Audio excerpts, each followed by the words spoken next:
time of year, it could easily be a pantomime, and that's why we've got the Olympic students with us. But I must thank very much indeed the AX for supplying the rules for this demonstration, and Oakridge for supplying the cares and cars, and perhaps more importantly, very enthusiastically supplying students to jump through hoops and things like that. And finally, I'd like to thank yourselves, because as an important part of this demonstration, you will have to answer questions. So I thank you in advance for being so knowledgeable and good at it. Now, the demonstration is all trying to minimise calving difficulties in our cows that are due to the genetics of the sire and of the dam. And I'll only mention it once, but the same principles apply to our dairy colleagues, who have also joined the 21st century like the beef producers and have 2 EBVs available to them for ease of calving. It's just what they call the PTOs. So, right, what I want to do is I want to demonstrate the information we collect to calculate these EBVs, what they actually mean, and finally, how we can use them to make our life more profitable and less hassle to our lives as well. So we'll start off with 6 wonderful students from Oakridge who will come forward, wherever they are, there they are there. You come in the middle of the ring, please, so I and everybody else can see you. And all pedigree breeders record how easily their calves are born using a standard 1 to 5 scale. And here we have actors, all members of equity, demonstrating. I sit down, completely assisted. Okay, so she's the one we're all looking for. No problems whatsoever. You go in the shed, there's a calf running around, you go off to the pub, life's wonderful. That's what we're all aiming at. Not only is it good for you, it's also good for your cows as well. Right, what about calving score 2?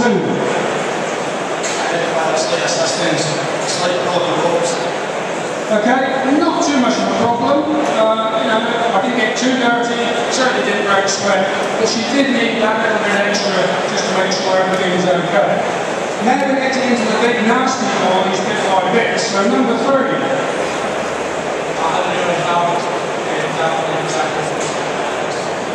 Okay, so we're now in mud, sweat, bullets and this, that and the other, sweating away on the jack.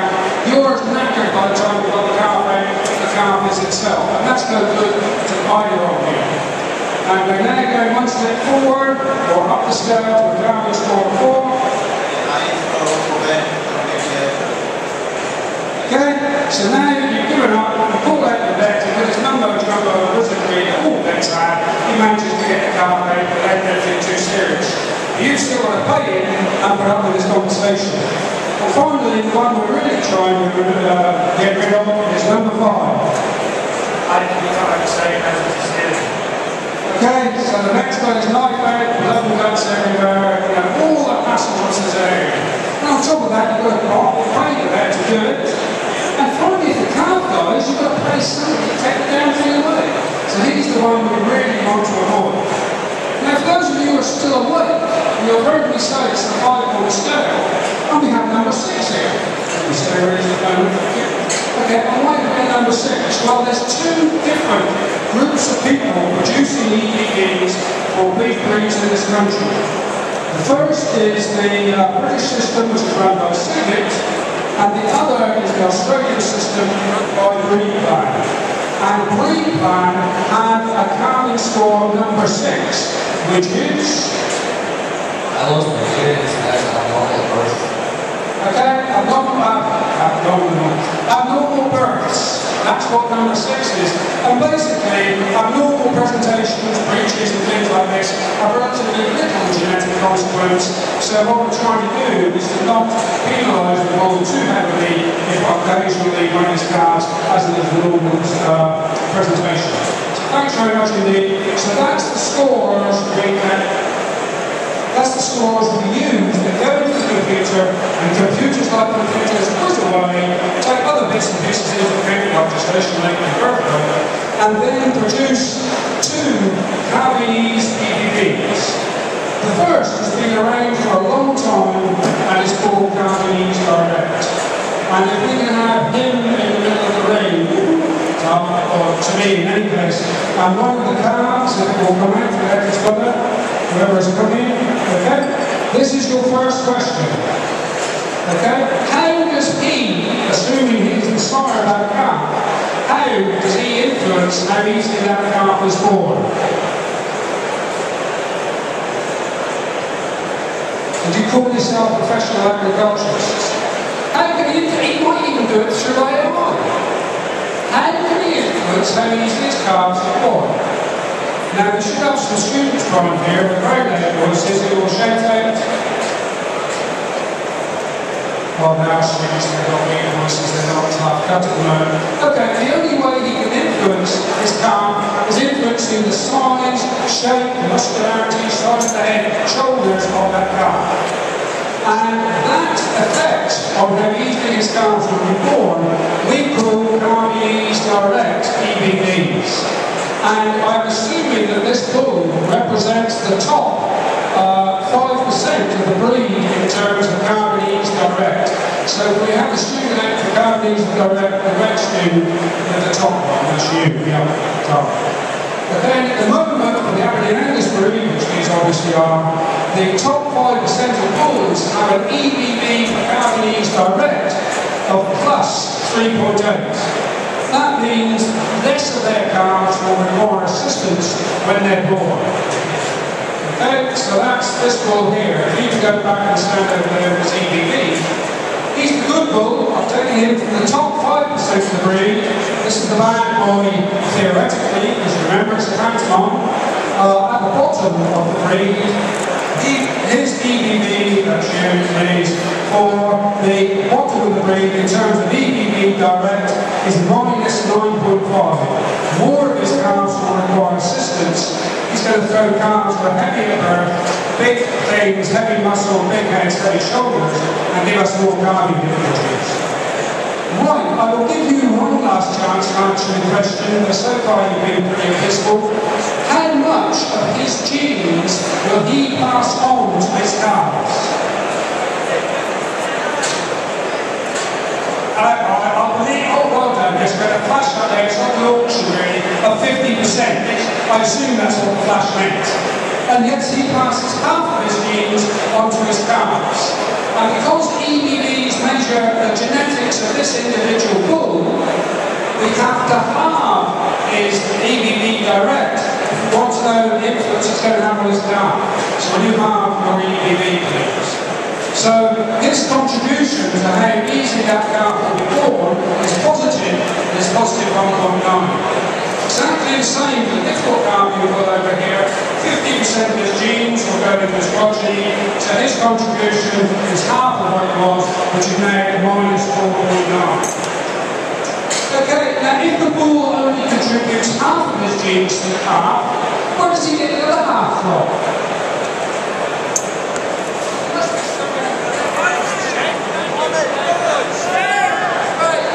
Jolly good, and never ever forget mother. Comes from his mother. So cows, pedigree cows, also have Carbonese direct figures. So if we have the two cows, that's the breed ones please, in terms of Carbonese direct. Again, I've taken the cow on this side as the good cow, she's a positive figure in terms of Carbonese direct, and the one at the bottom has a negative figure. And these are represented as cows in the bottom and top 10% of the breed. So what we're going to do is, I don't like difficult calving bulls, even if they're pretend. So he's going in the corner, out the way, and we ignore him. And I will just concentrate on my brilliant, easy calving bull and see what happens when he makes these two cows. So we've already got one calf here, sired by him, and that's his mum. Now his dad contributes its direct EBV. Students move very fast rates, you know. Over here with the bull, necessarily the bull.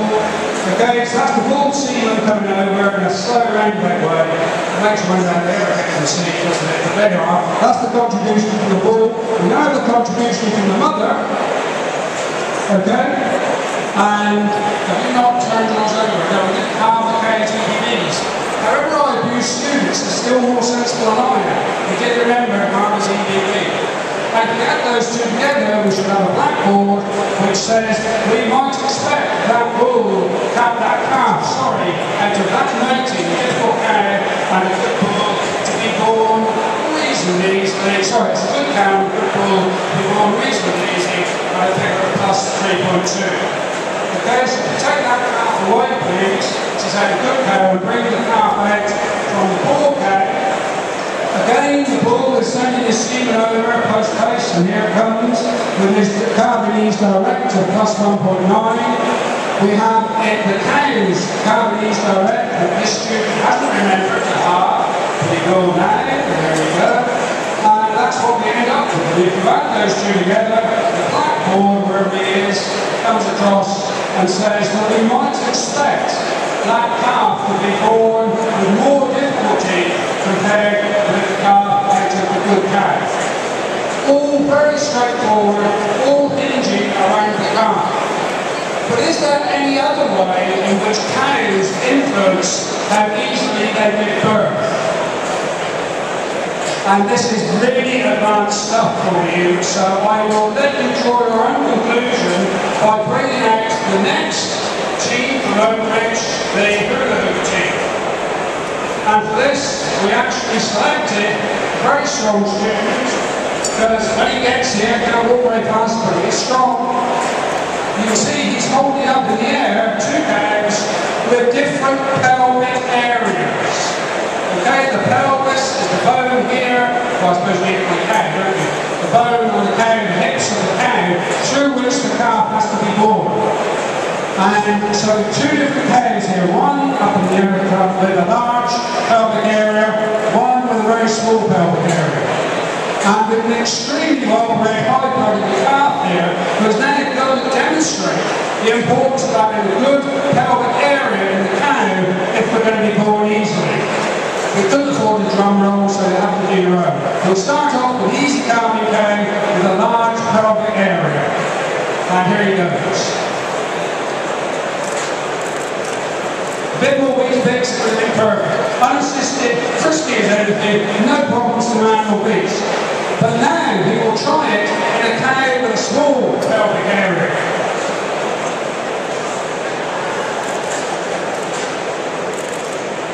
Making sweat a bit, that's right. So really he's stuck there, so what we need to do now is to pull out number 5 in the carbon store with a big knife and take him out the side because the pelvis is too small.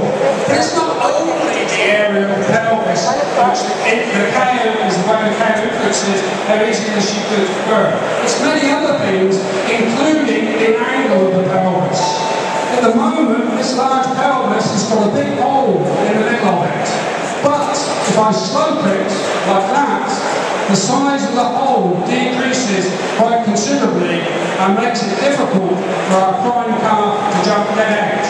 So we'll try that. He's now had his hair, he's fully recovered. I gave him the kiss of life, and he'll now try and get a cow with a large pelvic area, but with a sloping pelvis, which reduces the area for which he can get. Off we go. Well, as you can see, it's completely utterly stuffed. So thank you very much indeed for that. But these characteristics, which are only demonstrated by the cow, because bulls don't have calves, we call maternal EBVs. So the other Carbonese EBV we have measures this pelvic area in the cow and puts a figure on it. And what we have, unfortunately, is two names for this maternal EBV. The Cyclic UK system calls it a maternal EBV. The Australians, who are upside down and always different, actually call it a Carbonese daughter's EBV. They're exactly the same thing. So now, if you put the boards down in review, these cows, as well as having direct EBVs for ease of calving due to the size of the calf they produce, also have EBVs like for how big their pelvis is. So the blues can come across to these teeth now. You hear blues? Yes, they are. Okay. So if you put the one up for this cow here, her maternal EBV for the top 10% of the breed in terms of maternal ease of calving, like how big her pelvis is +3. The one that's at the bottom of 10% of the breed is a figure And I know you're still trying to work out the last question I asked you, not was already. The next question was meant to be, what proportion of a cow's genes contribute to how big her pelvis is? It's a difficult question that. But if the students can check that, enough, they will tell you it's 100%. Okay? So the genes of this animal have made him what he is. The genes of that cow have made her what he is. She is. So we don't need to divide the maternal EBV of the cows by 2 before we can measure the influence on the calf. So we have this calf out of any place. This is an easy calving cow representing the top 10% of the breed. We're still using this bull here from the top 5% of the breed. And what we have going into how easily that calf was born is we have the contribution from this dad, who's the red one, so go stand on the calf please. We have the direct Gabonese EBV in his mother, which is 1.3, and we have all her blue maternal EBV. So before we said we expected that calf to be born 3% more easily than others. In fact, when we include the good maternal EBV in his mother, that figure increases to +6. Quite a big effect. We now do the same thing with this calf over here, who's really running, and he will come back. We have the bull again, please. We have the bull contributing his semen, which is half of it, Gabonese direct EBV. We have the cow's Gabonese direct EBV, which is here at 3.9. Without standing in the room, I think it would be easier. And we have the cow's maternal EBV at -3.6. So ignoring the maternal EBV, we suggested you turn those already. Okay, now all those three together, the thing we end up with is a calving with the increase of 5% more cystic growth. So what we hopefully try to demonstrate to you is that the problem with these calving is twofold. It's the size and ugliness of the calf produced and the ability of the cow's pelvis to open up and make a big hole for the calf to come out. And both are important. But what these boards show is that the cow is 3 times more important than the bull. Get ready for you for a minute, thank you. This is what's going in is described by this calf will be born. That's half of the bull's figures, that's half of the cow's figures, that is all of the cow's maternal EBV. So females are 3 times more important than males. And if that's news to you, then I don't know where you'd be hiding, so I've known that for a long time. The second thing is that if you are buying a bull and going to keep daughters of him to breed from, then what you should be doing is buying bulls who have positive EBVs, both for Gabonese direct and for Gabonese maternal. Okay, both of those need to be positive. But if you're buying a bull and all of his progeny that we slaughtered to feed all his daughters, none of them will be bred from, then you can ignore the maternal EBV. And at that point, I'm going to say thank you very much for not answering the question.